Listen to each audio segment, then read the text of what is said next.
Good morning. How are you? A lot of friendly faces out there. All right. So let me give you a framework of my very quick 15-minute talk. Essentially, I'm going to give you a snapshot of who Qualcomm is. I'll try not to make it too much of a commercial and really just give you what you need. And talk a little bit about what is Mirasol. Many of you may have seen our display a substrate out there on the show floor. Please do come by and take a look at it again if you haven't. But probably more importantly, I'm going to focus on what's happening in the industry from our point of view as Qualcomm, as the #1 mobile chipset provider in the world. And then I'm going to follow that up with really groundbreaking data research that we've done with the Harrison Group that we think will certainly help you guide your digital and publishing strategies as you move forward in what many call the wild, wild west. So here we go. So I mentioned Qualcomm's the #1 mobile chipset provider in the world. What does that really mean? It's really just a nerd alert here. It's the brain of the handset. It's the brain of all these tablets that are coming out. And where is Qualcomm's point of view on the industry? What is our unique position, and why am I qualified to talk to you about the world's largest platform, a cell phone? Well, we do have a unique point of view on the industry. If the publishers really want to make their way through the entire ecosystem that Qualcomm has, you can do that by way of ODMs, OEMs, platform development, apps development, and then ultimately the carriers. And again, this is really echoing a lot of what I'm already hearing at the conference. It's really about how do you get your highly curated content to multiple devices.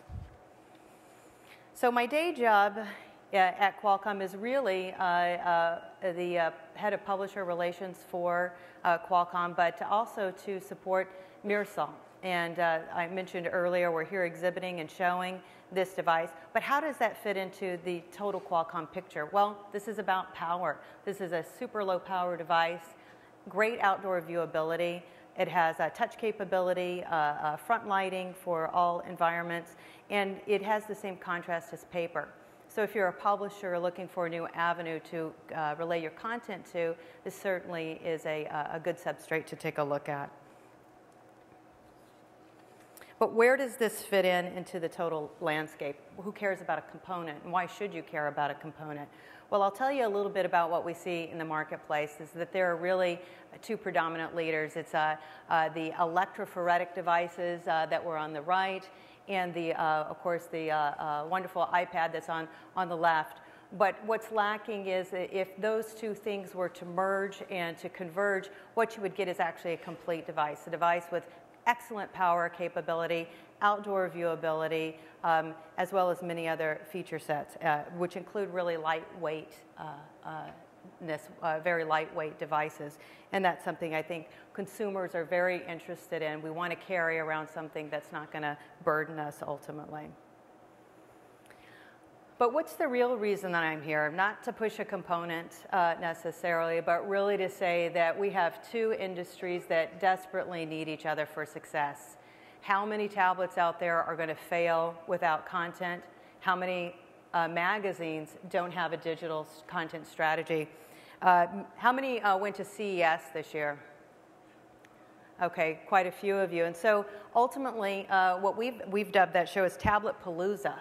90 different devices, different tablets were launched at this show, none of which had a very compelling content strategy. The content strategy was an internet connection. And we certainly don't believe that that is the capability and that fulfills the device to where it can be fulfilled.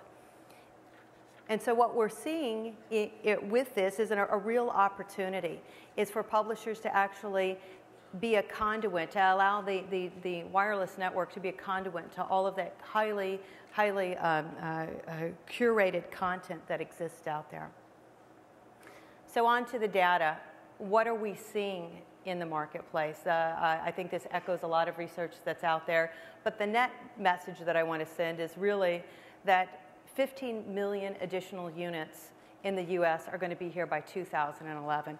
And again, a majority of those do not have a defined content strategy. And so I'm really just going to share with you that same data, but we're going to look at it on a forecast plotted against the adoption curve. E-readers are there, as you can see, followed by tablets. Collectively, the devices are there, 2010.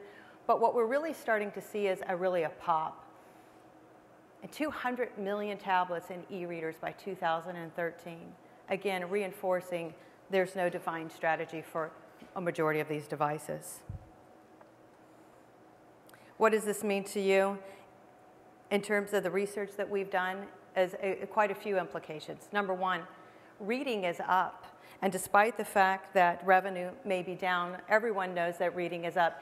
Digital strategies and digital content is actually leading print content. And this is based off the Harrison data that we just concluded. Another data point, there's a lot of enthusiasm for the tablet market, clearly, but there certainly is a lot of room for an improvement. And just because there's enthusiasm for the category does not mean that there's satisfaction. How does this relate to you as a publisher? Well, interactivity. I think we all know that interactivity is key. We want our content to live up to the promise of the platform. We want to be able to interact with it. Our consumers tell us they want to be able to interact with this data.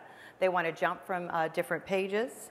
And they want to have content that is compelling and video rate and colorful.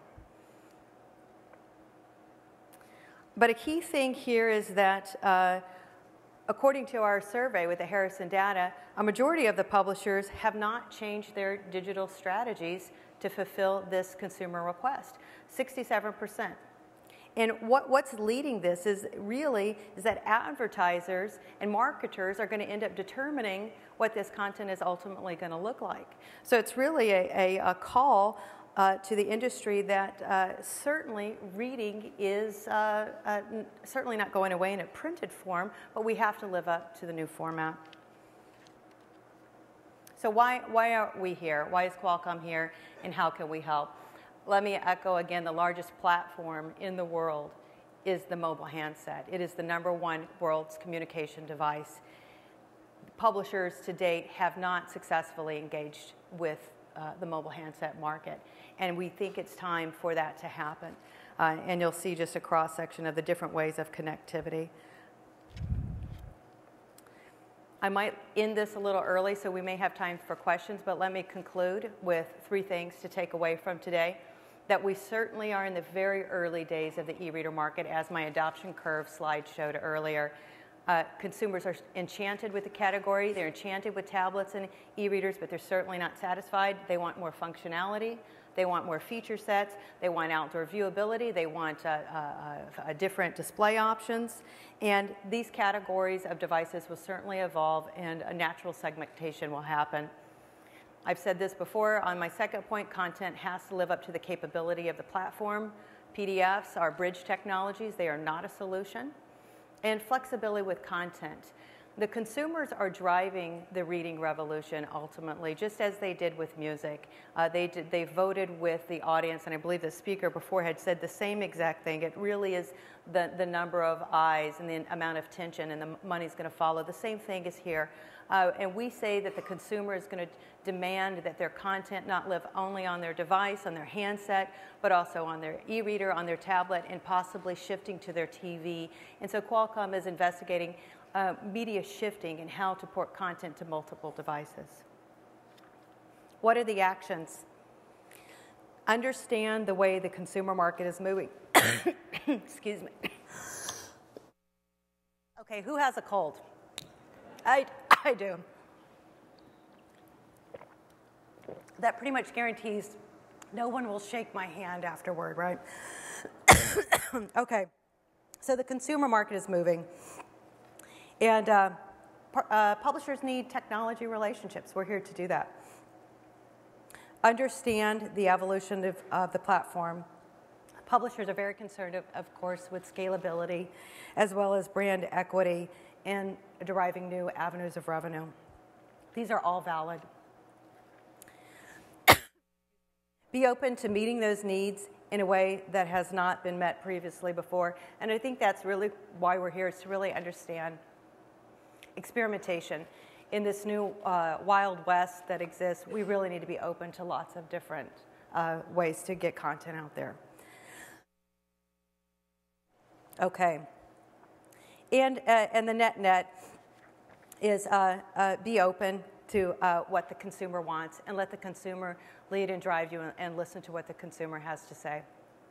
And that's pretty much all I have to say, especially since I'm seizing up over here coughing, but that's all I have.